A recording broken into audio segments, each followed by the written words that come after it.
दोस्तों नमस्कार। आजकल मीडिया में सभी टीवी चैनल्स में और सोशल मीडिया पे एक चिट्ठी की चर्चा है और वो चिट्ठी लिखी गई है डॉक्टर निशिकांत दुबे के द्वारा। इसकी चर्चा हम विस्तार से कर चुके हैं, लेकिन इस चिट्ठी के बाद, ये जो दुबे साहब ने चिट्ठी लिखी थी, इसके बाद जिस व्यक्ति का इसमें नाम आया, दर्शन हीरानंदानी। अब ये हीरानंदानी कौन है, आगे बढ़ने से पहले मैं थोड़ा सा ब्रीफ आपको कर देता हूं। इस चिट्ठी में ये कहा गया था कि जो भारत की मेंबर ऑफ पार्लियामेंट है महुआ मोइत्रा, उन्होंने अपना ऑफिशियल ईमेल अकाउंट जो उनको संसद की तरफ से इशू होता है, उसका पासवर्ड उन्होंने दर्शन हीरानंदानी को दे दिया ताकि वो उनके नाम पे जब चाहें क्वेश्चंस पोस्ट कर सकते हैं। एलिगेशन ये है कि 61 में से 50 सवाल ऐसे हैं जो दर्शन हीरानंदानी के बिजनेस संबंधित हैं। आरोप इस बात का है कि महुआ मोइत्रा ने अपने मेंबर ऑफ पार्लियामेंट की जो प्रिविलेजेस हैं, जो पोजीशन है, उसको कॉम्प्रोमाइज किया और एक प्राइवेट व्यक्ति के लिए उन्होंने अपने ईमेल अकाउंट का एक्सेस उनको दिया ताकि वो संसद में अपने हिसाब से अपने मतलब के सवाल पूछ सकें, जो संसद की प्रिविलेज के खिलाफ है, एथिकल स्टैंडर्ड्स के खिलाफ है। इसीलिए दोस्तों ये पूरा केस इस समय विवाद में चल रहा है। अभी तक तो हमने इस बात को यहां तक समझा। मुद्दा क्या था, ये क्यों हुआ, वो अलग अलग चैनल्स पे अलग अलग लोग बात कर रहे हैं, लेकिन अगर आपको डिटेल में देखना हो तो मैंने एक पूरा वीडियो डिटेल्ड एनालिसिस इस चिट्ठी का किया था कि एक पालतू कुत्ते के कारण क्या संसद सदस्यता जाएगी। बहुत पसंद किया आप लोगों ने, और जिन्होंने नहीं देखा है वो कृपया उसको देख लें। आप उस वीडियो को शेयर भी कर सकते हैं, इस वीडियो को भी शेयर कर सकते हैं, और अगर अभी तक आपने इस चैनल को सब्सक्राइब नहीं किया है तो कृपया वो भी कर लें। दोस्तों आज इस मुद्दे को हम थोड़ा आगे ले जाते हैं, और मुद्दा इस बात का है, आज मैं इस चिट्ठी की चर्चा नहीं करूंगा, लेकिन इस चिट्ठी के बाद जो दर्शन हीरानंदानी ने अपनी सफाई में एक एफिडेविट सबमिट किया है, आज चर्चा में उसकी करूंगा। मुझे लगता है कि उस एफिडेविट में जो बातें कही गई हैं वो इस चिट्ठी से भी बहुत ज्यादा महत्वपूर्ण होंगी। अब इस चिट्ठी का क्या होगा, पहले मैं आपको ब्रीफली आधे मिनट में इसका कंक्लूजन बता देता हूं। ये बात सही है कि महुआ मोइत्रा ने अपना ईमेल का पासवर्ड दर्शन हीरानंदानी को दिया। उन्होंने अपने जो अकाउंट, अपने उन एफिडेविट में इस बात को एक्सेप्ट किया है कि हाँ उन्होंने मुझे दिया। इसका मतलब जिसने पासवर्ड लिया और जिसने उस अकाउंट का इस्तेमाल किया उसने कबूल किया है। अब मैडम मेंबर ऑफ पार्लियामेंट कुछ भी बोले, बहुत मुश्किल होगा जस्टिफाई करना कि उन्होंने संसदीय परंपराओं को नहीं तोड़ा है। दूसरी तरफ जो नेशनल इंफॉर्मेटिक्स सेंटर है, जो सारे कम्युनिकेशन को मैनेज करती है, सर्वर्स को मैनेज करती है, वो 15 मिनट में पूरी डिटेल स्पीकर को दे सकेंगे या कमेटी को दे सकेंगे कि ब्रीच हुआ या नहीं हुआ और इस अकाउंट की एक्सेस कहां से आई, क्योंकि डिजिटल फुटप्रिंट हर जगह आसानी से मिल जाता है। तो इसमें एविडेंस भी है, गवाह भी है, एक्सेप्टेंस भी है। अब एथिकल कमेटी को सिर्फ एक फैसला करना है कि क्या मेंबर, जो लेडी मेंबर हैं, उनकी सदस्यता को बर्खास्त किया जाए, निलंबित किया जाए, या उनको संसद की कार्रवाई में रहने दिया जाए। सिर्फ सवाल इतना सा है। पिछली बार जब यह हुआ था तो 11 मेंबर ऑफ पार्लियामेंट को सस्पेंड कर दिया गया था। क्या इस बार कुछ अलग होगा? मुझे नहीं लगता। आपका क्या विचार है, आप कमेंट बॉक्स में लिख के अपने विचार रख सकते हैं। लेकिन आज की जो चर्चा का विषय है वो है दर्शन हीरानंदानी का एफिडेविट।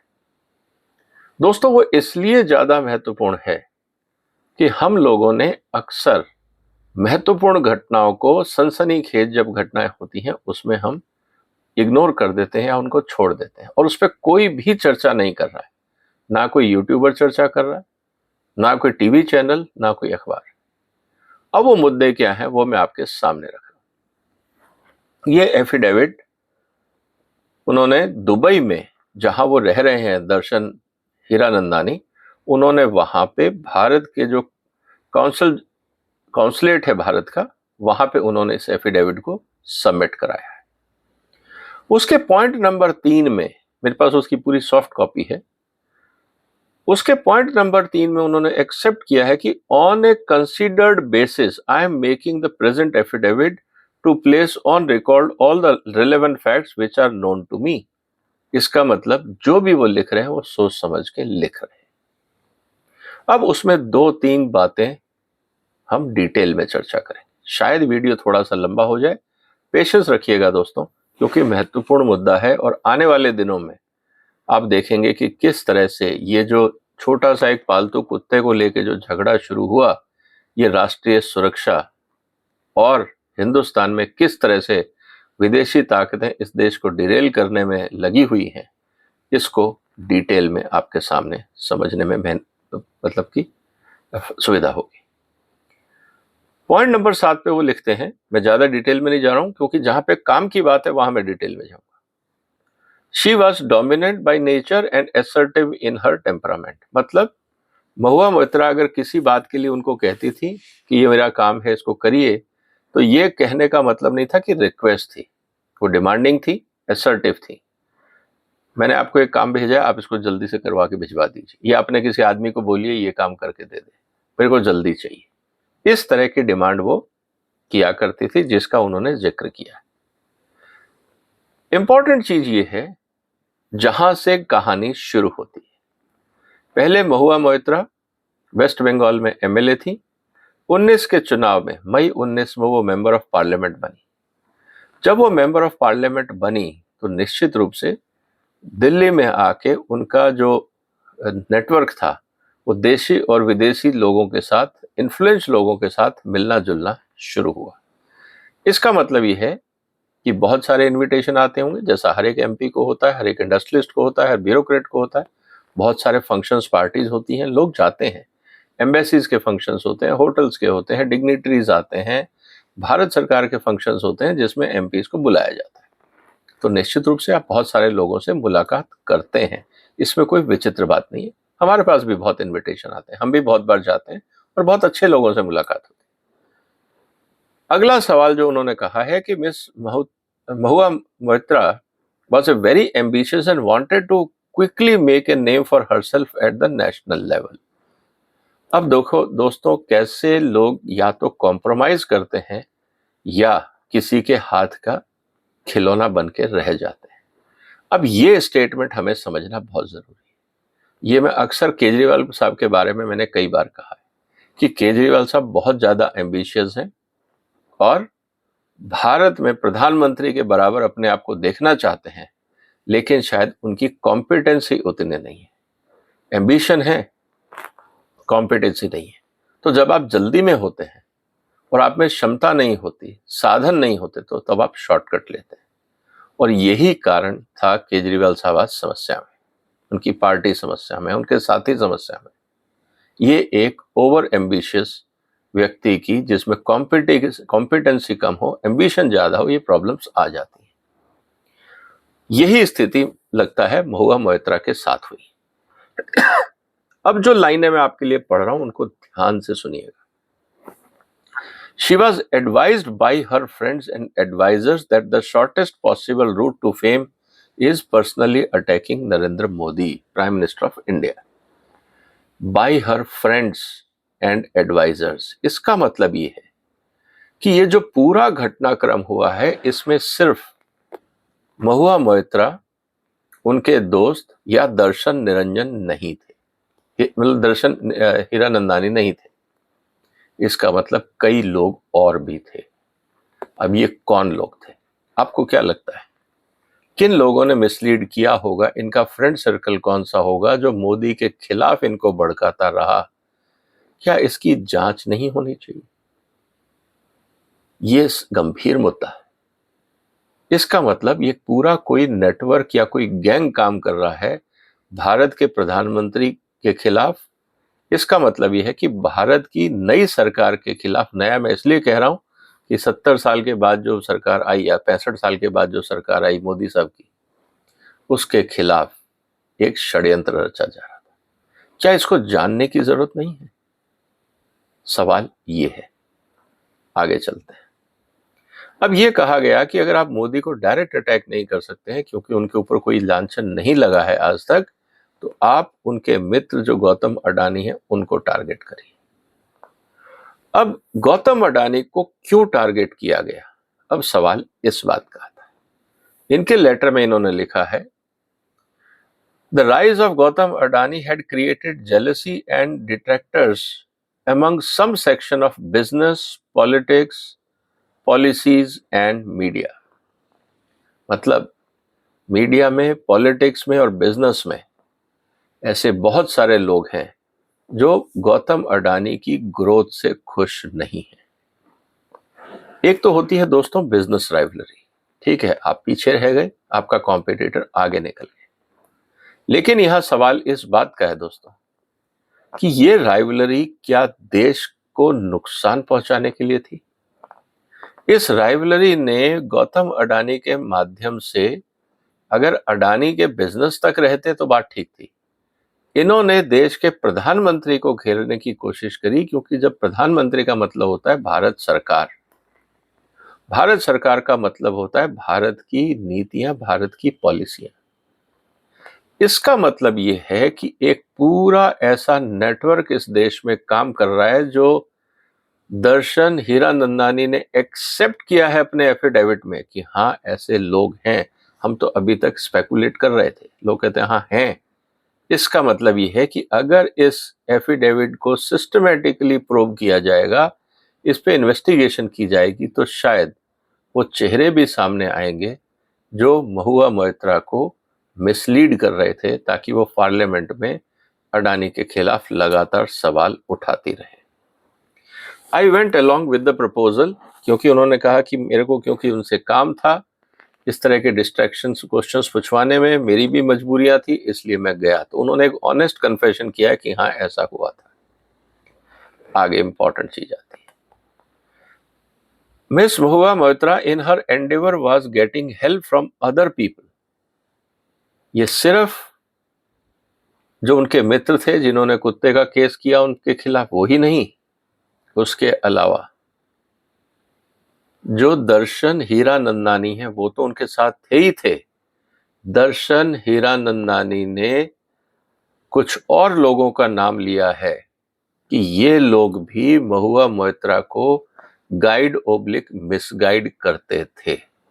अगर वो मिसगाइड करते थे तो उनका क्या हित था एक मेंबर ऑफ पार्लियामेंट को मिसगाइड करने में?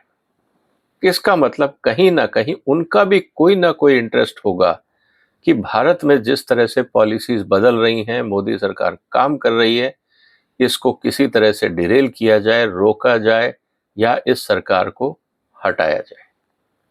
अब नाम क्या है? नाम है सुचेता दलाल, शार्दुल श्रॉफ, पल्लवी श्रॉफ। बॉम्बे के जाने माने नाम, एक मीडिया का जाना माना नाम जो बिजनेस इकोनॉमिक्स पे लिखता है, और दूसरा हिंदुस्तान की सबसे बड़ी लॉ फर्म के मालिक।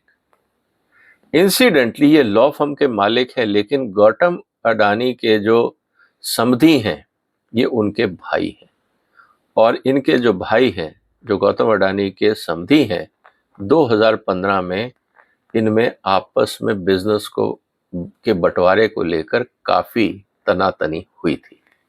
तो क्या ये बदले की भावना थी कि अपने भाई के जो उनकी जो बेटी है, मतलब भतीजी है, उसके ससुर को बदनाम किया जाए? क्या ये कोई रणनीति थी? ये हो सकता है क्योंकि बिजनेस वर्ड है, कमर्शियल इंटरेस्ट है, अडानी बहुत बड़ा नाम है, शायद इसलिए उनको अडानी ग्रुप से कभी कोई काम नहीं मिला होगा, कोई बिजनेस नहीं मिला होगा, क्योंकि उनके समधी ऑलरेडी, उनकी बेटी जो खुद लॉ फर्म चलाती हैं वो अडानी परिवार की बहू है, तो उनको बाहर जाके एक लॉ फर्म की क्यों जरूरत पड़ेगी? जो भी उनको जरूरत पड़ेगी वो इन हाउस अपनी लॉ फर्म में कैपेबिलिटी बिल्ड कर सकते हैं, अच्छे लॉयर हायर कर सकते हैं। कहीं ये तो जेलेसी का मुद्दा नहीं था? पहला। दूसरा, पत्रकार और वकील बहुत सारे क्लाइंट्स के साथ मिलते हैं, देशी विदेशी क्लाइंट्स के साथ। क्या किसी क्लाइंट का तो इंटरेस्ट नहीं था? क्यों एक बड़ी लॉ फर्म के मालिक ने मेंबर ऑफ पार्लियामेंट को मिसलीड किया होगा एज पर एफिडेविट? इनका क्या स्वार्थ होगा, या इनके किसी क्लाइंट का स्वार्थ है? क्या दोस्तों आपको नहीं लगता कि इसका इन्वेस्टिगेशन होना चाहिए कि भारत के खिलाफ ये कौन लोग थे, या ये जो लॉ फर्म थी जिनके ये मालिक श्रॉफ फैमिली है, हस्बैंड वाइफ, क्या ये किसी और अंतरराष्ट्रीय साजिश का हिस्सा है? ये तो इन्वेस्टिगेशन से पता लगेगा। हम तो एक डायरेक्शन ऑफ इन्वेस्टिगेशन की बात कर रहे हैं, हम किसी पे लांछन नहीं लगा रहे कि अगर ये सवाल डाला है। इंपॉर्टेंट चीज क्या है दोस्तों, ये नाम महुआ मोइत्रा ने नहीं बताया, ये निशिकांत दुबे ने नहीं बताया, ये उनके मित्र ने नहीं बताया जिसने स्पीकर को कंप्लेंट करी। ये नए नाम आए हैं एफिडेविट में, वो भी दर्शन हीरानंदानी की। इसका मतलब ये है कि एक बहुत बड़ा गिरोह जिसको बारे में दर्शन हीरानंदानी जानते होंगे कि इस देश के खिलाफ क्या षड्यंत्र रचा जा रहा है, उन्होंने अपने एफिडेविट में सामने रखा है। आगे चलते हैं। All kinds of unverified information related to Gautam Adani and his companies was shared with Mahua Moitra. अब मेंबर ऑफ पार्लियामेंट है, उनके पास शायद कोई रिसर्च स्टाफ नहीं होगा, उनको जो बताया गया, अब उन्होंने कहा कि एक बड़ी लॉ फर्म का मालिक या एक फेमस पत्रकार अगर उनको इनपुट दे रहे हैं तो सही होगा। There is always a benefit of doubt और there is a trust factor कि यार कोई अच्छा आदमी बोल रहा है, मेरा दोस्त है, मिसलीड तो नहीं करेगा। लेकिन एक दूसरा एंगल ये भी निकलता है दोस्तों कि कहीं महुआ मोइत्रा किसी इंटरनेशनल साजिश का शिकार तो नहीं हो गई, उनको इस्तेमाल तो नहीं किया गया इस गैंग के द्वारा। इसके बारे में भी हमें सोचना चाहिए, इसलिए इन्वेस्टिगेशन होना जरूरी है। ये पूरा नेटवर्क क्या है, हो सकता है कई और एमपीज भी इस तरह के लालच में या इस तरह के गिरोह के चक्कर में ना फंसे हों जो देश के लिए घातक है, इसलिए इसकी इन्वेस्टिगेशन जरूरी है। फिर उन्होंने नाम लिया कि और जो लोग इनको इंफॉर्मेशन देते थे वो थे कांग्रेस के लीडर राहुल गांधी और शशि थरूर और साथ में पिनाकी मिश्रा, ये लोग भी इनकी मदद करते। मैं ये मानता हूं कि एक पॉलिटिकल राइवलरी होती है, मोदी को हराना है, हटाना है, ये चलता है, लेकिन देश विरोधी ताकतों के साथ मिलके इन्होंने काम किया या अलग से किया, या उसके ये हिस्सा थे, या इनका एक अलग ग्रुप था और बिजनेसमैन का एक अलग ग्रुप था, क्या इसकी जांच नहीं होनी चाहिए? क्या कहीं इनके आपस में तार तो नहीं जुड़े हुए? ये बात हमें समझनी होगी। उसके अलावा जो और भी गंभीर बात आती है कि इस तरह के सारे सवाल और उनसे शेयरिंग इंफॉर्मेशन जो थी वो दुनिया की 3 सबसे बड़ी जो मीडिया एजेंसीज हैं उनके साथ भी शेयर की जाती थी, फाइनेंशियल टाइम्स, न्यूयॉर्क टाइम्स और बीबीसी। हिंदुस्तान को अंतरराष्ट्रीय स्तर पर, मोदी को अंतरराष्ट्रीय स्तर पर बदनाम करने की साजिश के पीछे क्या रहस्य है? क्या इसका पर्दाफाश नहीं होना चाहिए? भारत की पॉलिसी सही है या गलत, ये सबको पता है। पॉलिसी छपती है, आप पढ़ लीजिए, आपके हिसाब से सही है, किसी और के हिसाब से गलत है, हो सकता है पॉलिसी में कोई बदलाव किया गया, आपका जो बिजनेस इंटरेस्ट था उसमें थोड़ा सा पॉजिटिव या नेगेटिव इफेक्ट आ सकता है, ये नॉर्मल है। अगर पॉलिसी से कोई बदलाव नहीं आए तो फिर पॉलिसी बना क्यों रहे? अगर कोई बोले कि नहीं पॉलिसी बनी है लेकिन इससे कोई प्रभाव नहीं आया, तो इसका मतलब वो पॉलिसी का कोई मतलब नहीं। अगर पॉलिसी असर नहीं दिखा रही, अगर दवाई बीमारी के लिए असर नहीं दिखा रही, तो उस दवाई का क्या फायदा? अगर पॉलिसी लाने से कोई सुधार ना हुआ हो तो पॉलिसी लाने का क्या फायदा?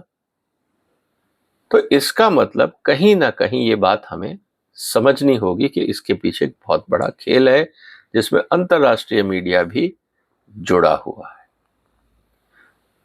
इसके अलावा एक बात और उन्होंने कही कि जब भी ये ट्रैवल करती थी, लग्जरी आइटम्स को गिफ्ट देने के अलावा, जब भी महुआ मोइत्रा इंटरनेशनल ट्रैवल करती थी, मैं उनसे अक्सर मिला। कहाँ कहाँ मिले? दिल्ली में मिले, कलकत्ता में मिले, बॉम्बे में मिले, दुबई में मिले, और दुनिया के अलग अलग जगह पे वो जब ट्रैवल करती थी तो हम लोग मिला करते थे। उनका खर्चा भी ये उठाते थे। अब जो अलग अलग जगह गए हैं, क्या वो ऑफिशियल काम था? निश्चित रूप से, क्योंकि मेंबर ऑफ पार्लियामेंट हैं तो कोई ना कोई प्रोटोकॉल और कोई ना कोई प्रोसीजर तो होगा अप्रूवल लेने का। किन किन देशों में गए? हो सकता है टूरिज्म के लिए गए हो, ऐतराज नहीं है, लेकिन क्या कहीं किसी तरह का कोई ऐसा देश, और वहां गए तो किन से मुलाकात हुई? ऐसा तो नहीं है कि भारत विरोधी लोगों के साथ वहां जाके मुलाकात हुई। एक नजर डालना इनके फॉरेन ट्रिप्स पे भी जरूरी है, ताकि ये पता लग सके कि कौन कौन इनके साथ गया था। अकेली गई थी, दर्शन गए थे, इनके जो मित्र थे वो गए थे, या उनके अलावा और भी कोई बिजनेसमैन थे, या इस लॉ फर्म के कोई लोग थे, या और भी कोई पत्रकार थे। जब तक ये पता नहीं लगेगा तो ये पूरा नेटवर्क क्या है, ये बात समझ में नहीं आएगी। इस चिट्ठी के आखिर में एक सबसे इंपॉर्टेंट चीज जो हमें समझनी पड़ेगी कि ये जो चिट्ठी लिखी गई है दर्शन हीरानंदानी के द्वारा, इसमें दो मैसेज है। एक तो उन्होंने महुआ मोइत्रा से पीछा छुड़ाना था, वो इसकी डिमांड से परेशान हो चुके थे, फ्रस्ट्रेट हो चुके थे, इसलिए उन्होंने कहा, I could ill afford to displease her. Many a times I felt that she was taking undue advantage of me. मतलब उनको लग रहा था कि ये मेंबर ऑफ पार्लियामेंट मेरे से कुछ जरूरत से ज्यादा फायदा उठा रही हैं, and pressurising me to do things I don't want to. मेरे से ऐसे ऐसे काम करने को कहा जाता था जो मैं नहीं करना चाहता था। इसका मतलब वो भी महुआ मोइत्रा से परेशान हो चुके थे और इस जंजाल से निकलने का रास्ता ढूंढ रहे थे। But I had no choice because of aforementioned reasons. उन्होंने कहा कि जो मेरी मजबूरियां थी एज ए बिजनेसमैन, मुझे भी काम करवाना था। सरकार मेरे साथ, मुझे लगता था कि सरकार मेरे साथ नहीं है, अपोजिशन के राज्यों में मैं काम कर लूंगा। अगर मैं उनसे भी दुश्मनी कर लेता या उनके भी ग्रुप से बाहर आ जाता तो शायद मेरे बिजनेस से प्रभावित हो जाते। और हो सकता है ना कि दोस्त आपकी हेल्प नहीं कर रहा है, या आपकी जो फाइल अटकी हुई उनको हटा मूव करने के लिए बहुत आसान तरीका हम बोलते हैं रिश्वत है, लेकिन कभी कभी ऐसा होता है कि चीफ मिनिस्टर या वहाँ के कोई इन्फ्लुएंशियल ब्यूरोक्रेट या मंत्री को बोलना पड़ता है, तो उसके लिए आपको अच्छे कनेक्ट चाहिए, जो महुआ मोइत्रा के साथ उनको मिलते थे। तो दोस्तों, कहने का मतलब यह है कि उस चिट्ठी में तो एक छोटी सी बात थी कि कुत्ते को लेकर झगड़ा हुआ और उन्होंने अपना पासवर्ड दर्शन हीरानंदानी को दिया। चिट्ठी तो सिर्फ दो ही बातें करती है और कुत्ते की भी बात नहीं करती। चिट्ठी कहती है कि पासवर्ड शेयर किया गया और वो सबसे ज्यादा गंभीर मुद्दा उस चिट्ठी में एक ही था। लेकिन जो एफिडेविट आया है दर्शन हीरानंदानी का, उसने तो पूरा पेंडोरास बॉक्स खोल दिया है, जिसे कहते हैं पेंडोरास बॉक्स, वो ओपन हो गया है। अब मुझे लगता है कि इन्वेस्टिगेटिंग एजेंसीज को एफिडेविट में दिए गए जो भी क्लूज हैं, जो मैंने आपके सामने चर्चा करी, इस पे डिटेल्ड इन्वेस्टिगेशन करना चाहिए। दर्शन जी को बुलाना चाहिए, उनसे पूछना चाहिए कि उनके पास और क्या क्या जानकारी है, क्योंकि ये राष्ट्रीय हित का मामला है। और दर्शन हीरानंदानी गवर्नमेंट अप्रूवर बन जाएंगे, हाईकोर्ट उसकी परमिशन दे देगा, और हम देश के दुश्मनों का जो जाल भारत और भारत के बाहर जो बुना गया है, शायद हम उस तक पहुंचने के लिए सक्षम हो जाएं, वहां तक शायद हम पहुंच सकें। तो दोस्तों, ये इंपॉर्टेंट बात थी, इसलिए मुझे लगा कि हर आदमी चिट्ठी की बात कर रहा है, लेकिन ज्यादा बड़े रहस्य और ज्यादा महत्वपूर्ण जानकारी एफिडेविट में, जो मुझे आपके साथ शेयर करनी थी। आप इस वीडियो को शेयर कर सकते हैं, इस चैनल को भी सब्सक्राइब कर सकते हैं, हमारा सपोर्ट भी कर सकते हैं, और फिर मुलाकात होगी एक और महत्वपूर्ण मुद्दे के साथ। इस वीडियो पे आप अपने जो विचार हैं वो कमेंट बॉक्स में लिखिए। फिर आऊंगा एक और गंभीर मुद्दे के साथ, तब तक वंदे मातरम।